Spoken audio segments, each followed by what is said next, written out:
friends, to this short filmmaking video. In this episode, we're going to see how to export our project primarily as a .mp4, but there are other formats that may be required at times. With that, friends, let's get started.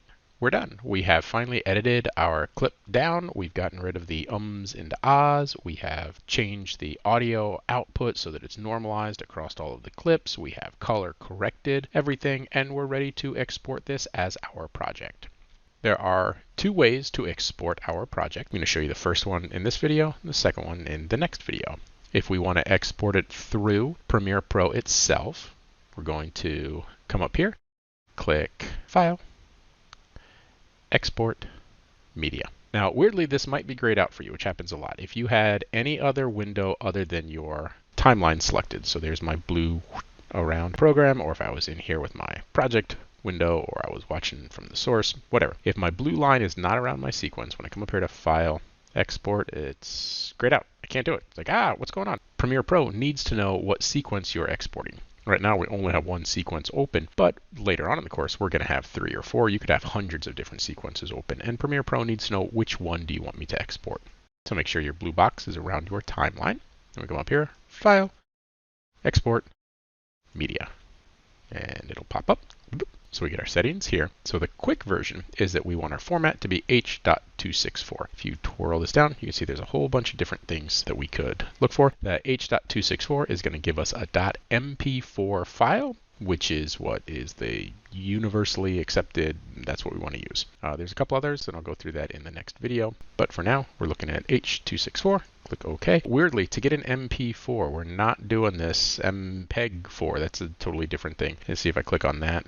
It gives me a .3 GP. I don't want that. So H.264. Click. Preset.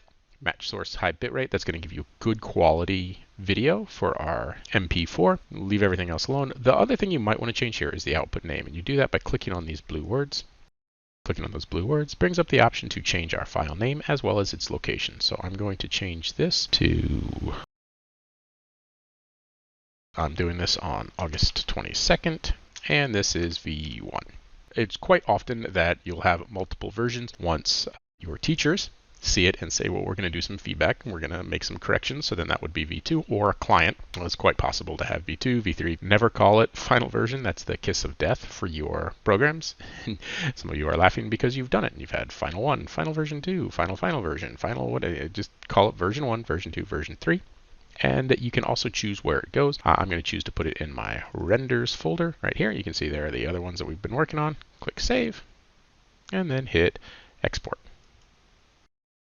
Right. And it's going to take a little while. I'm going to speed this up in our post-production.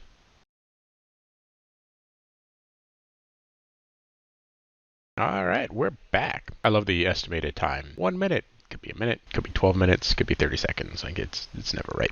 So let's see what that looks like. Bring that in. That was over here in my renders, and there we go. Mr. Lau, and I will. There we go. All right, let's just check our color correction over here.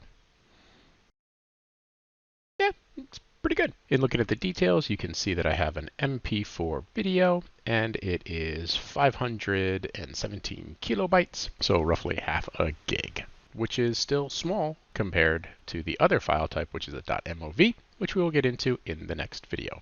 So there you have it. That's how we're going to use Premiere Pro to export our projects as primarily .mp4s.